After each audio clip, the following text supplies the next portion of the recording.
అమీన్పూర్ నరేగూడెం గ్రౌండ్లో ఆడుకోవడానికి వెళ్ళినటువంటి ఇద్దరి చిన్నారుల్లో మణివర్మ మృతి చెందాడు. ఒక మహిళ నిర్లక్ష్యపు డ్రైవింగ్ వల్ల. అందులో గాయపడినటువంటి ఏకవాణి ప్రస్తుతం మనతో పాటు ఉన్నారు. ఎంతో అల్లారు ముద్దుగా చూసుకునేటువంటి అక్క ముందే తమ్ముడు మృతి చెందడంతో కన్నీరు మున్నీరు అవుతుంది. అటు తమ్ముడు కూడా మృతి చెందేటువంటి టైంలో అక్క అక్క అని ఆర్తనాదాలు వినిపిస్తుంటే ఆ కుటుంబ సభ్యులంతా కూడా ఆ బాధతో అటు తమ్ముడిని కోల్పోయాము, ఒకవైపు అక్కకి గాయాలయ్యాయి అని చెప్పేసి ఆ కుటుంబ సభ్యులు కొడుకు కూతురు కళ్ళ ముందు చూసుకొని ఏం చేయాలో అర్థం కాని పరిస్థితి. ప్రస్తుతం మనతో పాటు ఏకవాణి ఉంది. ఈ సమయంలో మాట్లాడించకూడదు, కానీ తన బాధ తమ్ముడు లేడు అన్న విషయాన్ని తను జీర్ణించుకోలేకపోతుంది. ఏం చెప్తూ ఉండేవాడు మణివర్మ మీకు? నువ్వు అంటే ఇష్టం అక్క అని చెప్తుండే. రోజు గ్రౌండ్కి మీరు తీసుకెళ్తూ ఉంటారా? మా డాడీని అడిగి తొలుకొని పోయాడు. చివరి క్షణాల్లో కూడా అక్క అక్కనే పిలిచే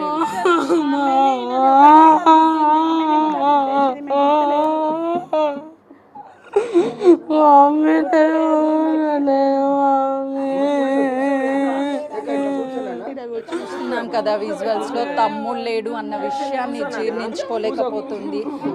అసలు ఏం జరిగింది ఏంటి అని చెప్పేసి ఏకవాణితో మాట్లాడించే ప్రయత్నం చేద్దాము. ఎందుకంటే రోజు ఇదే ఇంట్లో సరదాగా ఆడుకుంటున్నటువంటి ఏకవాణి మణివర్మ ఇప్పుడు మణివర్మ లేడు అన్న విషయాన్ని తను తీసుకోలేకపోతుంది. ఏ టైంకి వెళ్ళారు గ్రౌండ్కి? గుర్తులేదు. మీరు కూడా వెళ్ళారు? నేను వెళ్ళినా. నేను ఈమె మా హస్బెండ్ మేము 5 మంది పిల్లలం. నా కన్న ముందే ఈమె ఆయనను గుద్దేసింది మేడం. చూస్తూనే ఏం చెప్తాడు ఏకవాణి నీకు తమ్ముడు? నువ్వంటే చాలా ఇష్టం అని కూడా విన్నాము.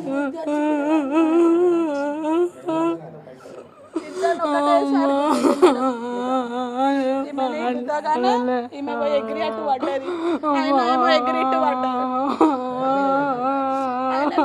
టైర్ మీద ఎక్కిపోయింది, టైర్ ఎక్కిచ్చింది. ఈమెకేమో ఫిట్స్, అప్పుడే తలకి ఫిట్స్ వచ్చింది. బాబుకి ఎక్కడెక్కడ జరిగాయమ్మా గాయాలు?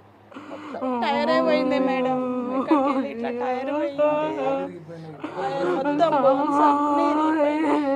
ఎందుకంటే చాలా ఇష్టం, మా సొంత అక్క కన్నా నువ్వే ఇష్టం అంటుండే.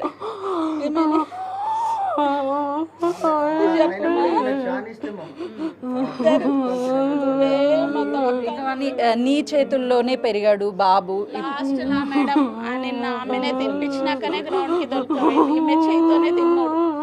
ఈమె చేతితో తిన్నాకనే తీసుకెళ్ళి మాట్లాడమా తమ్ముడు ఏమైంది అంటే తమ్ముడిని ఏ పరిస్థితిలో చూసావు? నిన్న 3:30 దాకా చెప్పలేము. హాస్పిటల్ అడ్మిట్ ఉండే ఈమె. నిన్న 3:30కే చూసి షాక్ అయిపోయింది. ఆయననే వచ్చి నన్ను ఏమైంది అక్క అని అడుగుతా అనుకున్నాను. నేనే అడగాల్సి వస్తుంది అని.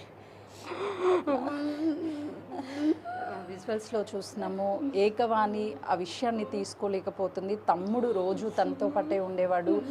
జరిగినటువంటి తర్వాత 3:30 గంటల ప్రాంతంలో నెక్స్ట్ డే వరకు తెలియదు తను అని చెప్పేసి అసలు కనీసము రోజు తనే తినిపించి గ్రౌండ్కి తీసుకువెళ్ళేది. ఆదివారం సాయంత్రం కూడా తను తినిపించి గ్రౌండ్కి తీసుకువెళ్ళినానని చెప్తుంది. కానీ మాట్లాడే పరిస్థితిలో ఏకవాణి లేదు. ఆ విషయాన్ని జరిగినటువంటి విషయాన్ని ఇంకా కూడా మర్చిపోలేకపోతుంది. మర్చిపోలేని విషయమే అని చెప్పాలి.